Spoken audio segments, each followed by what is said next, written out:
Um breve guia ao rubi celestial, concernente à pedra filosofal e a seu grande arcano, Irineu Filaleto. A pedra filosofal é certa substância celestial, espiritual, penetrante e fixa, que leva todos os metais à perfeição do ouro e da prata, de acordo com a qualidade da medicina. E isso por meio de métodos naturais que, no entanto, em seus efeitos transcendem a natureza. Ela é preparada a partir de uma substância com a qual a arte da química está relacionada, a qual nada é acrescentado, da qual nada é retirado, exceto que suas superfluidades são removidas. Ninguém irá questionar a utilidade de nossa arte, se acreditar que ela nos permite transmutar metais básicos em ouro.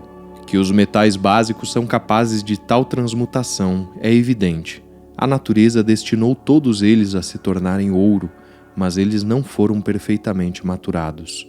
Se então aquilo que impede sua perfeita digestão for removido, todos eles irão se tornar ouro, pois o mercúrio cru, frio e úmido é a primeira substância do ouro, bem como dos outros metais. Portanto, todos os outros metais podem ser aperfeiçoados em ouro pela ajuda de nosso divino magistério, o qual, sendo projetado sobre metais imperfeitos, tem o poder de acelerar o processo de maturação de forma que excede o padrão de maturidade do ouro. Quão patente, então, deve ser a natureza espiritual de nossa pedra, a qual pode efetuar mais em 1 hora através de uma mera projeção do que a natureza no curso das eras. Se essa substância a qual a natureza fornece for tomada na mão pela arte, dissolvida, coagulada e digerida, sua perfeição é aumentada desde o monódico até uma virtude denária. Repetindo o mesmo processo, ela é aumentada 100 vezes mais, e depois 1000 vezes, e etc. Essa medicina maravilhosa penetra cada uma das menores partes dos metais básicos, na proporção de 1:1000, e os tinge completamente em sua própria natureza nobre. Sua aritmética irá falhar mais cedo que seu poder todo prevalecente. Cada uma das menores partes que é penetrada com o poder vitalizante do elixir, por sua vez, tinge aquela parte que é mais próxima a ela, até a massa inteira ser fermentada com sua influência maravilhosa e levada à perfeição do ouro, isto é, feito num curto espaço de tempo por causa da natureza espiritual do agente. Ele é o verdadeiro fogo metálico, e como um fogo comum, ele esquenta até mesmo aquelas partes de qualquer objeto que não estejam em contato imediato com o fogo. Assim, este elixir penetra os metais dissolvidos e derretidos num curto espaço de tempo, da mesma maneira que a virtude da levedura ou fermento não demora para levedar até mesmo aquelas partes do carvão que ela nunca alcança. Uma repreensão às vezes é direcionada à nossa arte, pois embora ela reivindique o poder de criar ouro, todo leitor atento de nosso tratado anterior irá entender que ela atribui a si mesma apenas o poder de desenvolvimento, por meio da remoção de todos os defeitos e superfluidades da natureza dourada que os metais imperfeitos possuem em comum com aquela substância metálica altamente digerida.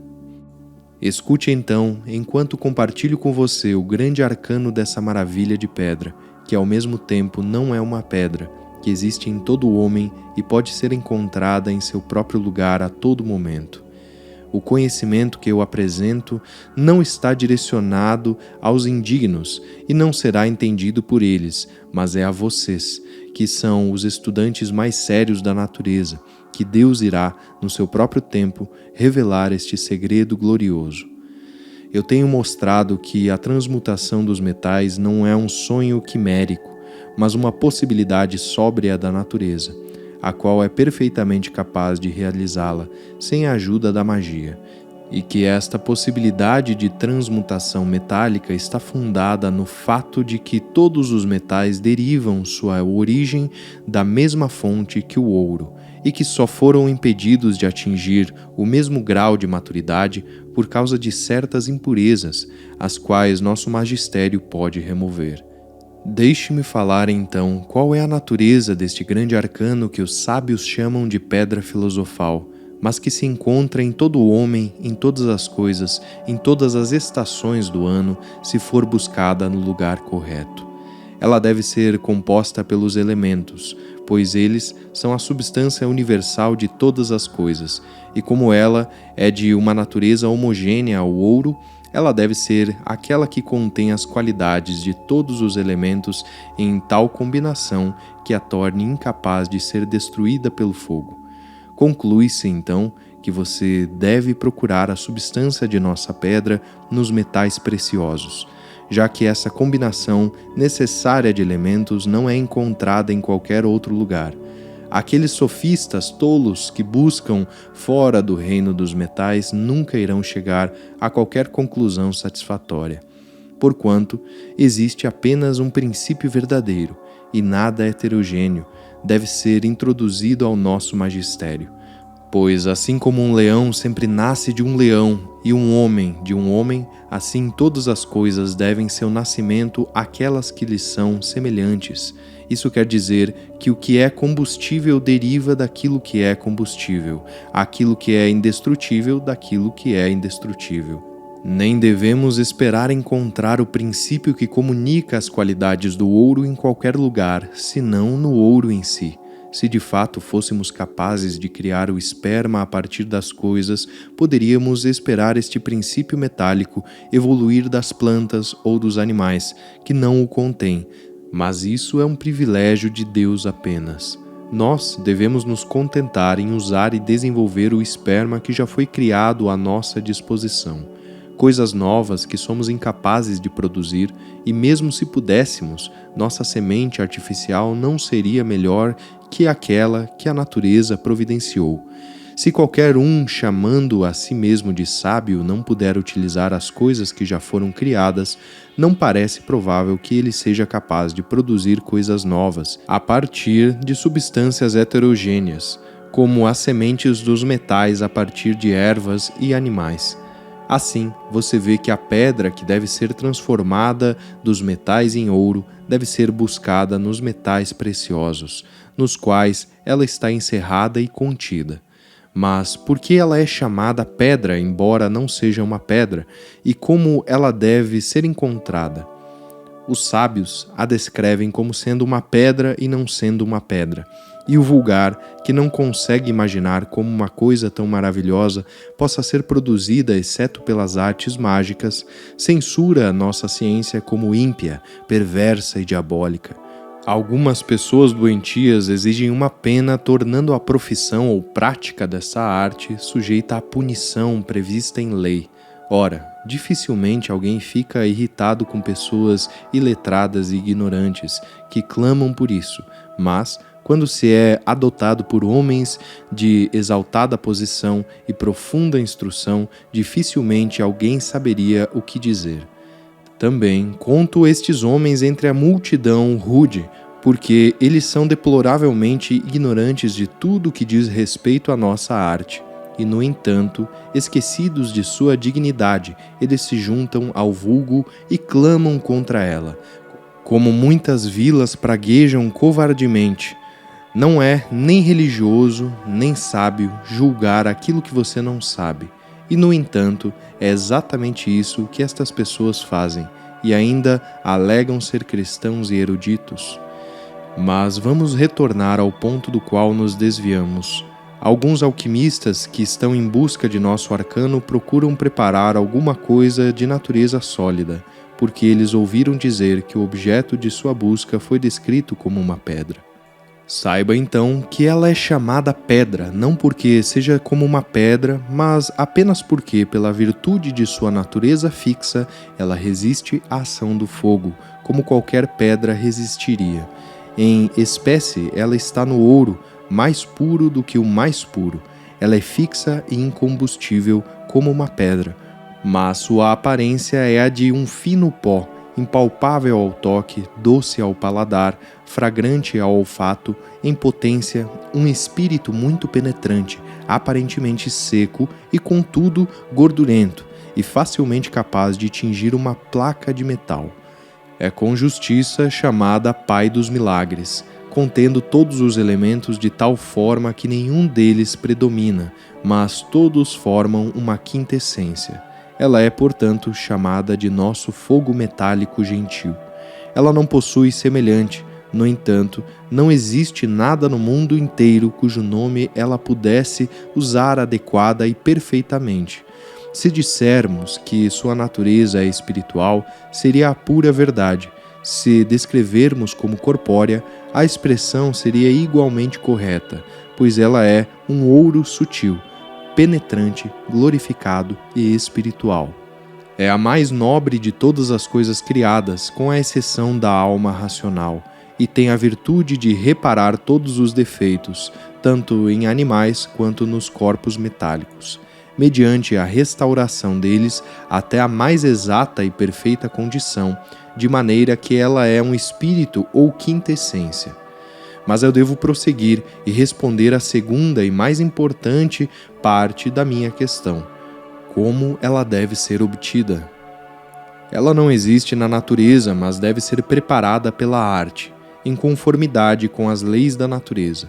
Sua substância está nos metais, mas em forma ela difere amplamente deles. E, neste sentido, os metais não são nossa pedra, pois, se extraíssemos nossa medicina dos metais preciosos, deveríamos destruir a forma metálica particular sem debilitar suas propriedades específicas. As propriedades específicas do metal possuem seu domicílio em sua parte espiritual, que reside na sua água homogênea. Assim, nós devemos destruir a forma particular do ouro e mudá-la em sua água genérica homogênea, na qual o espírito do ouro é preservado. Depois disso, este espírito restaura a consistência de sua água e produz uma nova forma, de acordo com a necessária putrefação, 1000 vezes mais perfeita que a forma do ouro que ele perdeu ao ser reencrudado. É necessário, então, reduzir os corpos metálicos em sua água homogênea, água essa que não molha as mãos, a partir da qual pode ser gerada uma nova espécie metálica, que é muito mais nobre do que qualquer metal existente, ou seja, nosso rubi celestial. O processo inteiro que utilizamos lembra muito intimamente aquele seguido pela natureza nas entranhas da terra, exceto que o nosso é muito mais rápido. A natureza produz os metais a partir do mercúrio frio e úmido, por meio da digestão assídua. Nossa arte usa o mesmo mercúrio cru, frio e úmido e conjuga-o com o ouro maduro, por meio de um artifício secreto. A mistura representa um mercúrio novo e mais potente, que, por meio da digestão, não se torna ouro comum, mas um ouro de qualidade mais nobre, que pode transmutar metais imperfeitos em verdadeiro ouro. Assim, você pode ver que, embora a nossa pedra seja feita apenas de ouro, no entanto, não é ouro comum. A fim de extrair nosso ouro do ouro comum, o último deve ser dissolvido em nossa água mineral, que não molha as mãos. Este é o mercúrio extraído do cervo vermelho, e que é capaz de realizar nossa obra sem mais problema algum para o artista. Ele é aquela única substância verdadeira e primeira, a qual nada é acrescentado e da qual nada é subtraído, exceto certas superfluidades, as quais, porém, serão expelidas sem qualquer ajuda por meio de sua própria ação vital inerente. O principal objetivo de seu esforço perseverante deve ser a descoberta deste mercúrio, ou a albificação de nosso latão vermelho. Todo o resto é mera brincadeira de criança, pois o artista só deve observar enquanto a natureza matura gradualmente sua substância. Mas lembre-se que nossa albificação não é de modo algum uma tarefa fácil. O ouro, que foi por este meio embranquecido, nunca retorna à sua forma antiga, pois, ao invés de ser corpóreo e fixo, é agora espiritual e volátil. Concentre toda a sua atenção, então, em embranquecer o latão. É mais fácil fazer ouro do que destruir, assim sua forma. Aquele que o dissolve, assim, poderia ser dito antes coagulá-lo, pois a dissolução do corpo e a coagulação do espírito são coincidentes nele. Considereis estes sinais, filhos do conhecimento. Aquilo que dissolve é espírito, aquilo que coagula é corpo. Um corpo não pode entrar num corpo de modo a causar dissolução, mas um espírito pode entrar, atenuar e rarefazê-lo. E como você busca água, você precisa de água para trazê-la à luz. Pois todo agente tem uma tendência a assimilar em si mesmo aquilo sobre o qual ele age, e todo efeito natural está conformado à natureza do ativo. Daí, a água ser necessária se você quiser extrair a água da terra. Quando eu falo de água, não quero dizer água forte, água real ou qualquer outra água corrosiva, seja qual for, pois estas águas, ao invés de dissolverem os metais, apenas os corroem, os desfiguram e os corrompem, sem destruir sua velha forma. Tarefa para a qual elas são insuficientes, pois elas não são de natureza metálica. Não, nossa água é a água do mercúrio, que dissolve corpos metálicos homogêneos e mistura-se com eles numa união indissolúvel, habita com eles, é digerido com eles e junto com eles se torna aquele todo espiritual que buscamos. Pois tudo que dissolve uma substância naturalmente, embora preservando as propriedades específicas da matéria dissolvida, tornando-se um com ela, material e formalmente, mistura-se com ela e é coagulado por ela, portanto, nutrindo-a. Como vemos no caso de um grão de trigo, que, quando dissolvido pelo vapor úmido da terra, por meio deste, toma este vapor como sua umidade radical e cresce junto com ele em planta.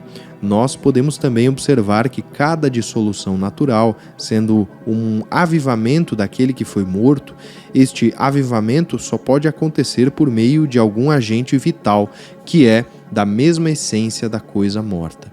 Se quisermos avivar o grão morto de trigo, nós só podemos fazer isso por meio de um vapor terroso, que, como o grão em si, é produto da terra.